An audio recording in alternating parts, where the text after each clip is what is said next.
another Masking Tape Treasures. First and foremost, I'd like you to like, subscribe, and leave me a comment if you like. Okay, today we're going to be making snakes, okay? Okay, you're going to need acrylic paint, brushes, and a paper plate to put your paint inside. And you're going to need to pay attention. Okay. Now, and 1.88 masking tape or whatever tape you have. Okay, here we go. Take a piece of tape, sticky side out. Sticky side out, and just roll. Roll. Just like that. See that? Sit it down. Take another piece of tape.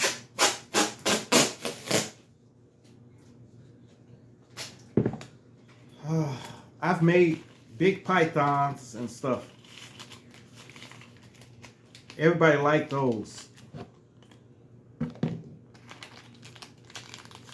Yeah, pythons. Pythons. We need to taper it off at the tail, so make it skinnier. Just squeeze it. Squeeze, squeeze. Just go on the top, like the top. You see that? You're going down, going out. Taper off. Now, we want to make them a little longer, so we're going to go a little bit more up here, okay? So we're going to take...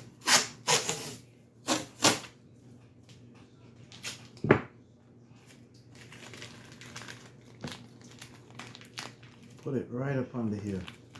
Make them kind of fat. We want to make them a little thickness, so we can have thickness to them. Okay.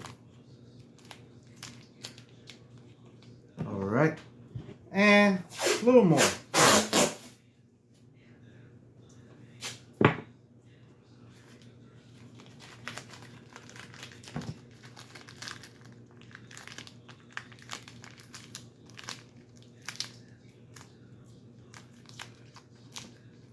There you go. Now, take it and bend it. Bend it like he's, slithering. Slither. Like this. Just like this. Just bend them like this. Sort of like that. Okay? Sit them down. You can have them raised up or whatever you like. Whatever position you want them in. Then we're going to take another piece of tape, ball it up. This is going to be the head. See that? So, just going to make the nose a little pointed. Like that.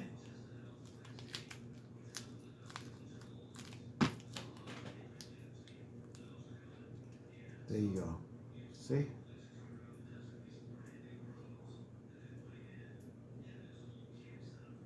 All right. Now, we got the head and everything. Now all we got to do is put the skin on. But first, story time.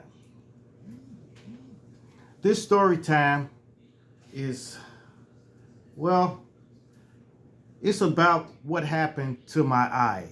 My eye. My eye. And a lot of y'all probably want to know what happened to my eye.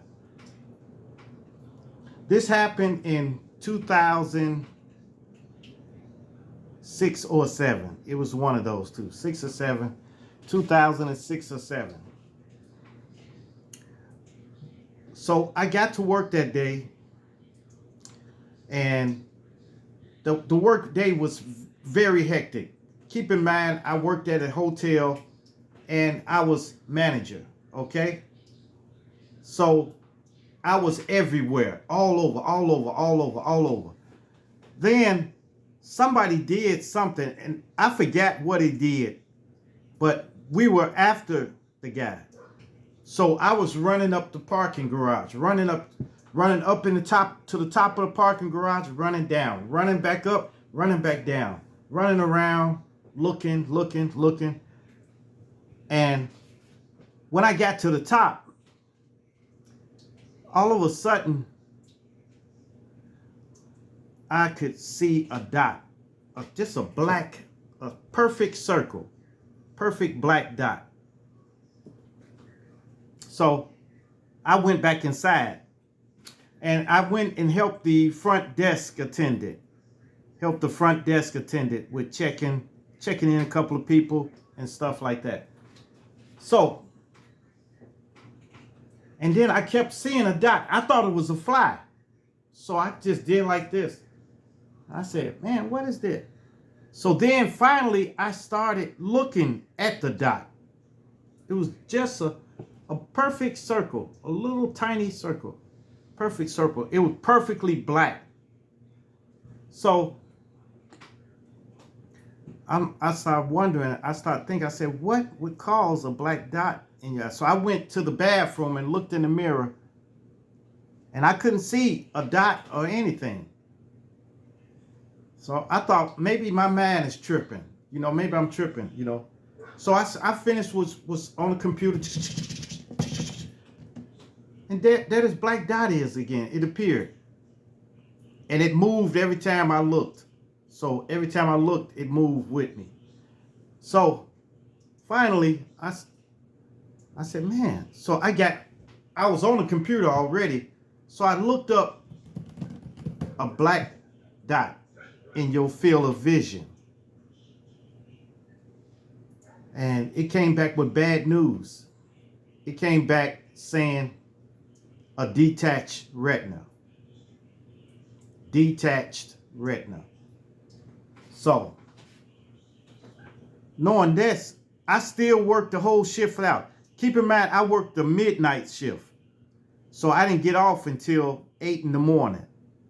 So I worked the whole shift like that. Having a black dot just keep in my field of vision. So finally, that morning, I was getting ready to leave, and I remember telling everybody while I was leaving, I said, look, y'all, this may be my last day. They said, what you talking about? What you talking about? I said, y'all just may not see me anymore. That's what I told everybody as I was leaving that day, that morning. So that morning, I went straight to the eye doctor, and the eye doctor gave me a level 4 on severity, level 4, that I immediately had to go to the hospital. So I called to my job and told them, and they said, well, what's wrong? I kept telling them, look, they didn't know what it was, so it didn't make sense going into detail. Just read the paperwork. So I had them to fax them my paperwork over. They said it was a level 4. I got to go. So after that, after they gave me an examination and everything, how they do your eye, they dilate your eye and stuff like that. Then they sent me home, and they told me, they said, look, before you go to the hospital, do not do anything strenuous. Don't do anything strenuous. So I had to go home and lay down for a couple of days. And then on that second day, I went to the Vitro Retro Center. And I got in there, and they looked at my eye, and they said, look, we're going to have to do surgery. But there was a buildup of fluid or something like that. Well, anyway, it was really tight, and I started getting a headache from it. So they kind of put some drops in my eye and to drain what was in there out. It came out in tears, It came out, and then they they sent me to the Vitro Retro Center.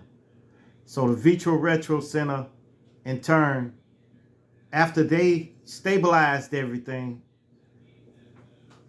then they tried to attach it back with laser. So they did their laser thing, and they told me to go home. And they told me to lay on my side, on my side when I first get there for 2 weeks. Then lay on this side for 2 weeks. Then lay flat on my face for 2 weeks. Then lay on my back for 2 weeks. Y'all don't know how hard that is. Y'all really don't know. For 2 weeks each side. So when I did everything I was supposed to do, and then they told me to come back in, it still wasn't right. It still wasn't, you know, I was still seeing, they had my eye patched over, but when they took it off, I could still see that dot. So they said, this is more serious than we thought it was. So we're going to send you to the hospital. They sent me to a hospital out here in Tennessee. So I went to the hospital, and I stayed for a day, and then they prepped me for surgery. They said they had to do surgery. So they went in. Look, they had to stick me in the eye with a needle. In my eyeball with a needle. This is to deaden everything. So they stuck me with the needle in the eyeball, and my wife at the time was very upset. She was crying and stuff. She said she tried to stop the doctor from sticking me in my eye. And I was yelling at her, telling her, no, get back. Let them do what they got to do. So after that, I went to surgery.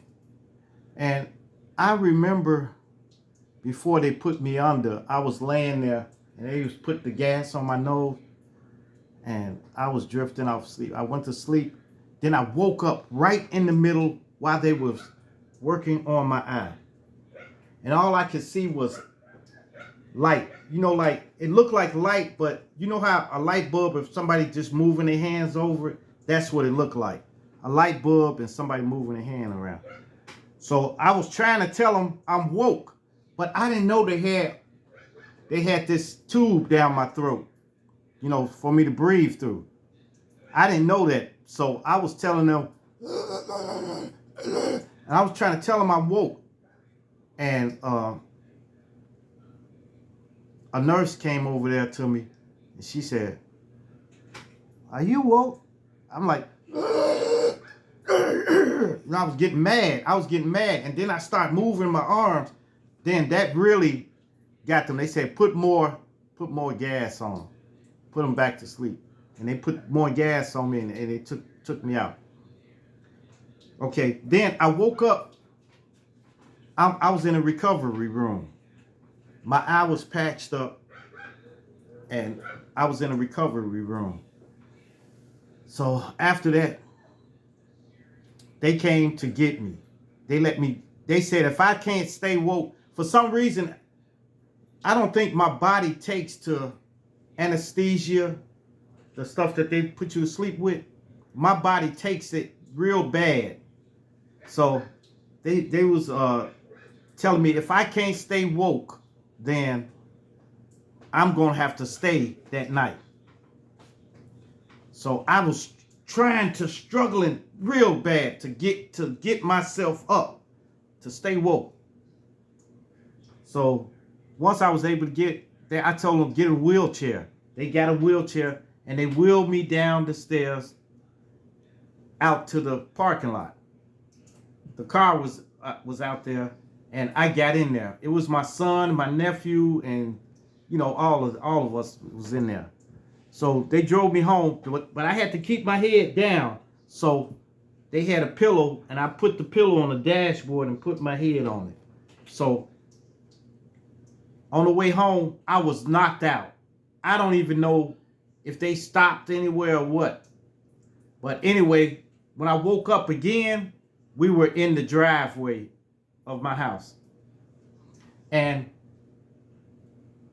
everybody was standing outside the car. I was in the car. So this was terrible, man. They had to lift me up. And I didn't want them to pick me up and take me up the stairs. They were all trying to get me inside. So my sons were trying to pick me up. They were like 16 then, well, 15 and 16. They were trying to pick me up, and my nephew were trying to pick me up. And I started struggling. And I said, put me down. They put me down. I said, I can go up on my own. So I just started walking up, and my head was so dizzy. It was like I was in another world.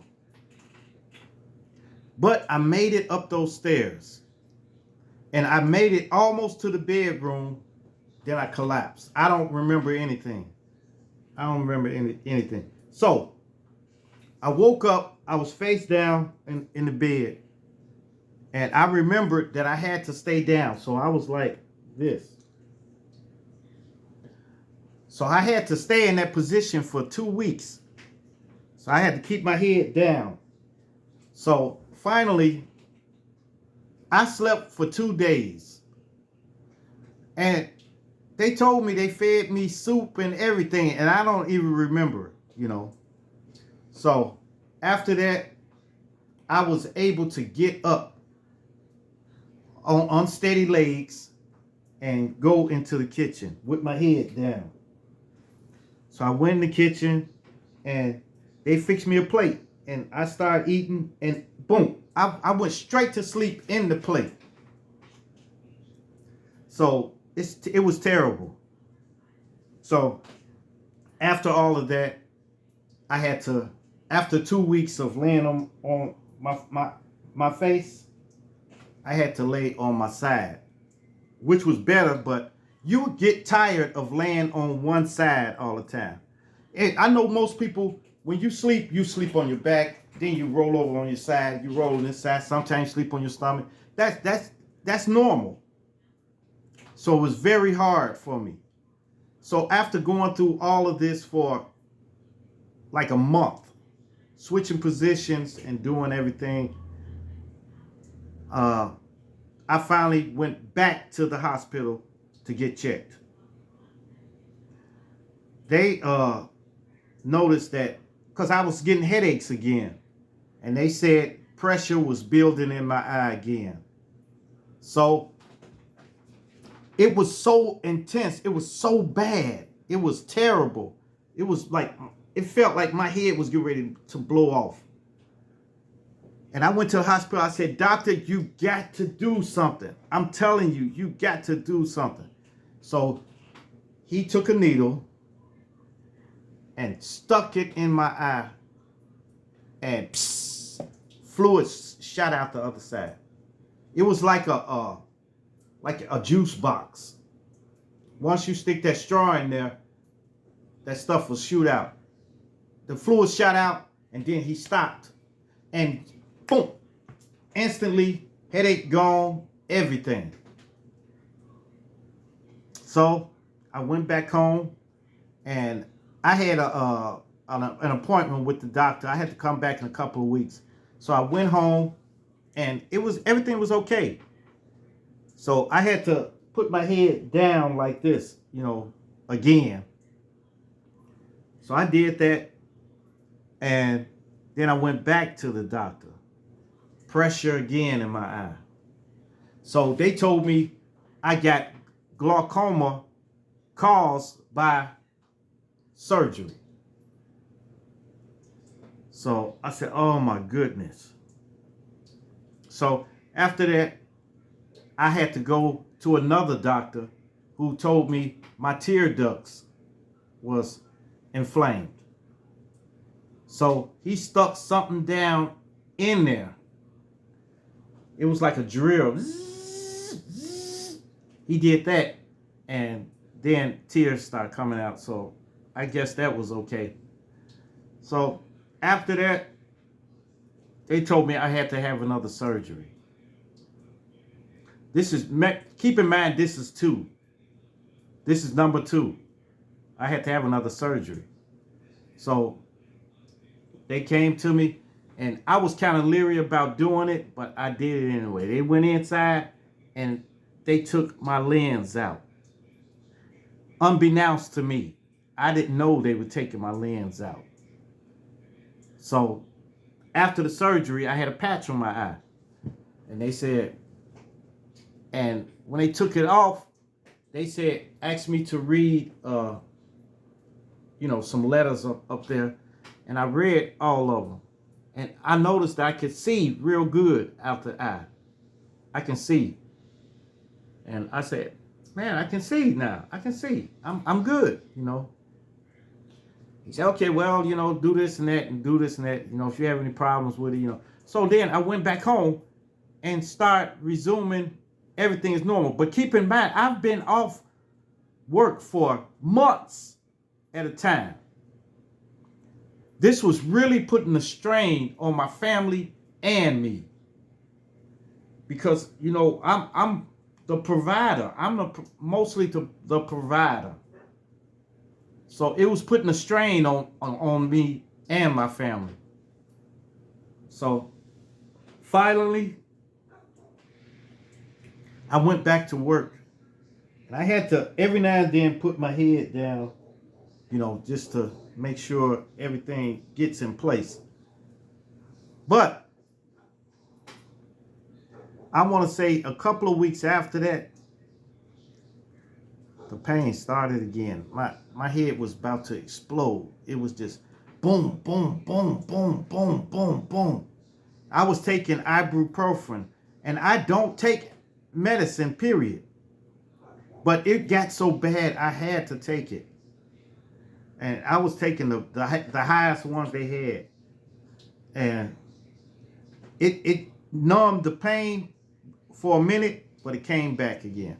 So after that, they said, well, you having pressure in your eye again, so we're going to have to operate again. And I couldn't go through that no more.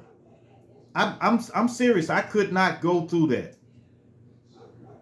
So I told him, I said, look, I can't go. I can't go again. I can't go again. Just stick the needle in there, get the pressure off, and then I'll deal with it. So he got the pressure off of it. He stuck me in the eye, drained the pressure off, and then he gave me, this time he gave me some drops to put in every day. This is to keep the pressure down in your eye. And he gave me some pills to take. That worked. So when I was doing that every day, then all of a sudden I started noticing my eye, it started turning white, turning a little white. I didn't pay it no mind. Then somebody would tell me, they say, hey, your eye look a little white. So I said, man, I just had this surgery and stuff that happened. So then one day, I think I was sick or something, because those antibiotics and stuff like that they gave me, that really brought my resistance down. So I'm laying there, sleep. Then I woke up and I'm just doing everything I usually do. I drove to the store, came back. Then I went into the mirror and did like this. And I said, man, I can't hardly see. All I could see was light. All I could see was light. And I said, man, what in the world? So I went to the doctor again and told him to check me out. He said, oh my goodness, you got cataracts now. So they tried to take that calcium or whatever that is. They took it out. And then a couple of weeks later, back again. So every time I got it taken out, it would come back. quicker every time. So finally, I just like, it was eating me up. It was eating my pockets up. It was eating my time up. It was eating everything, man. So, and I'm talking about, I was almost just sitting there broke. No job. I was about to lose my job, man. So I had to do what I had to do. I just said, forget it. Whatever happens, happens. At first, I was a little kind of ashamed because of my eye and stuff like that.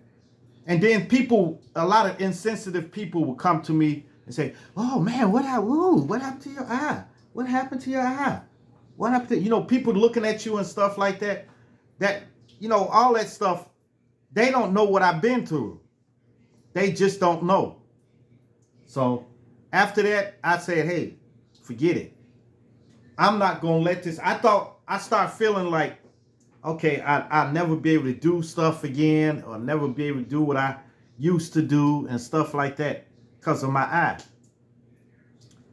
But I was able to do that and more. And, because this eye took over. From what this eye can't do, this eye took over. They told me if I had another major surgery again on this eye, I could lose the eye. Okay? So I would rather have an eye in there than have a glass eye that you got to pop in and pop out. Okay? Because people are all so cosmetic now. They want to do it for cosmetic reasons, but they don't want to do it for your health. So that's it. So if it takes that, then hey, I'll take it wherever it comes, and I'll keep going, and I'll keep striving, and I'll keep making moves. So it couldn't get me down. After that, I said, look, I'm the same person I was before this. And I still act the same. And I still talk the same. I still talk to people. I still do this. And if somebody would come to me and ask me, well, what happened to your eye? I will explain it to them. Then they know. But this eye doesn't make me. Okay? It doesn't make me. I make me. So that's it. I hope that cleared up some stuff, because I know a lot of people look at the video, they say, hey, well, look like it's something going on with that. Yeah, it is something going on. It's a detached retina. Detached retina. And I really don't have the glaucoma anymore. So it's good. So no pressure builds up in my eye or nothing. But if I would have had that surgery, I probably would be laid up right now for vanity. All right, we're gonna put the skin on like this. It's easy. Snakes are easy to put the skin on. Gonna put the skin on.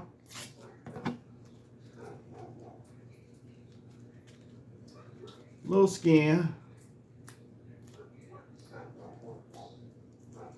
And we're gonna put skin over the head. Like so.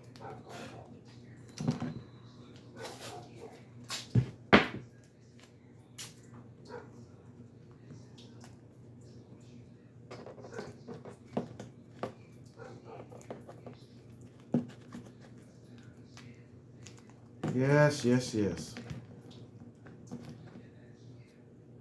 All right.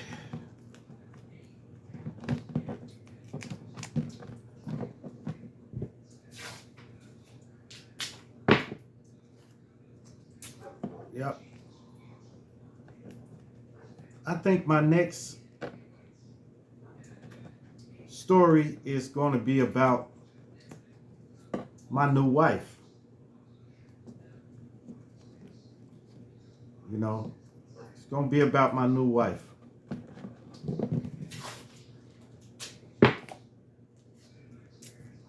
And actually, it's a beautiful story. And I love her very much. We're on the same page.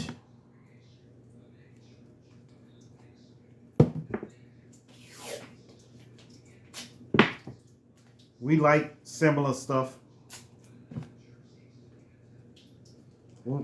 We laugh at stuff together. She's just overall a good person. And I've been searching for someone like her. I did. And that's why I married her. I've been married since March the 10th was our wedding.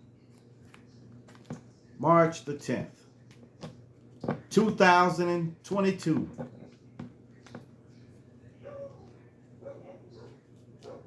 When we got married. There we go. See?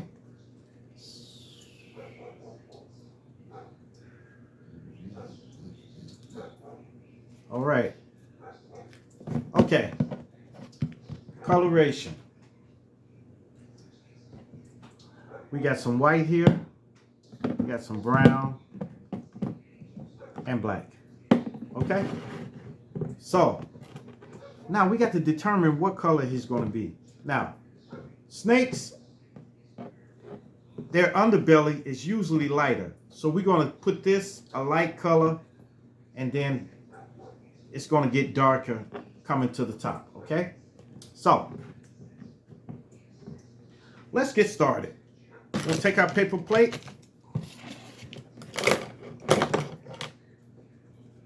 And we're going to put some white in there. A little white in there. And a little brown. Just a dot. Just a dot. Dot of brown.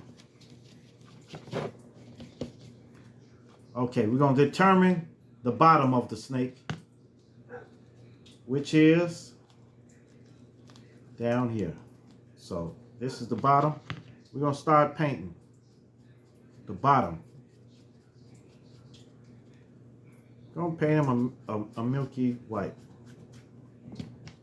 It's like chocolate milk. Going across. Okay? Like that. Then we're going to go up higher with it. Go up to the rim. Not all the way to the top, but just go on up some.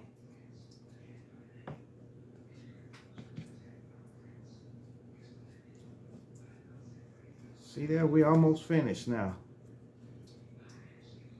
See? There you go. You see that?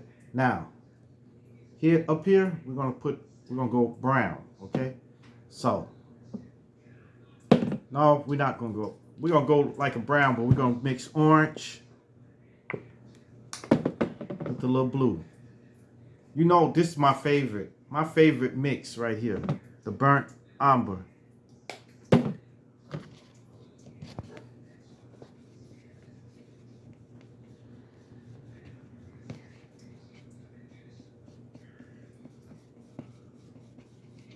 Okay, there you go. We're gonna go over the top. We're just gonna go all the way down with it. Just go all the way down the top of his head. See that? Like that. So we're going to go down the top of his head like that.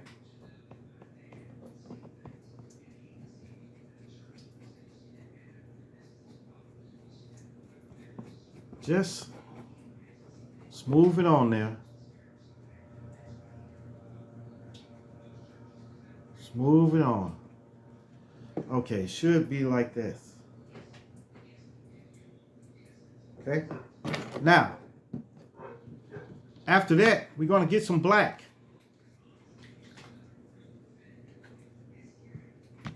Say it loud. All right. Now, pay attention on this right here because it's really crazy. We're going to put spots on it. Just dots, dots, dots, dots, dots, dots. See here?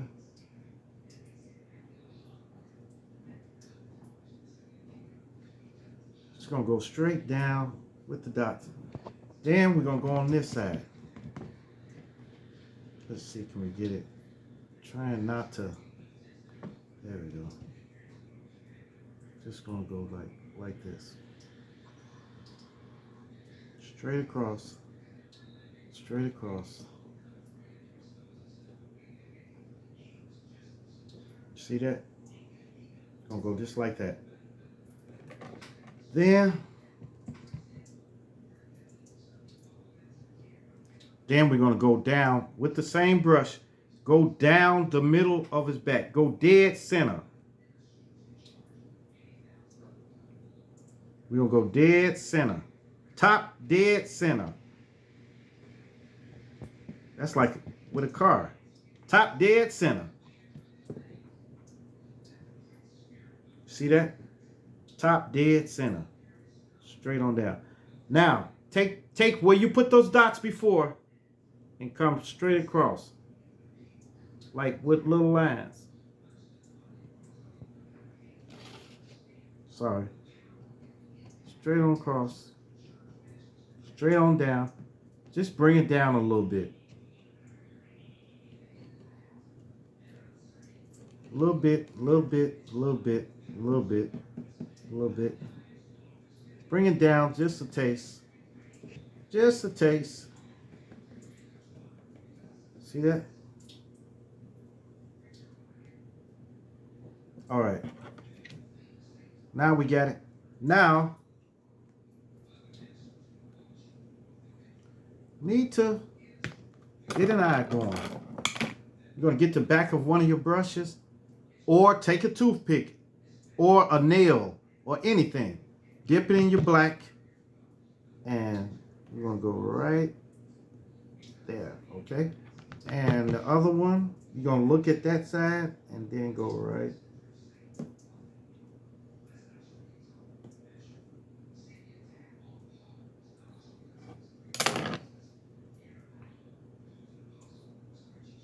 See? It's very cool, ain't it? Cool, cool snake. Cool snake. All right. There you have it. We got our snake. And cool. All right. Thank you for watching my masking tape treasures. And make sure you like, subscribe, and leave me a comment if you like. All right. Peace.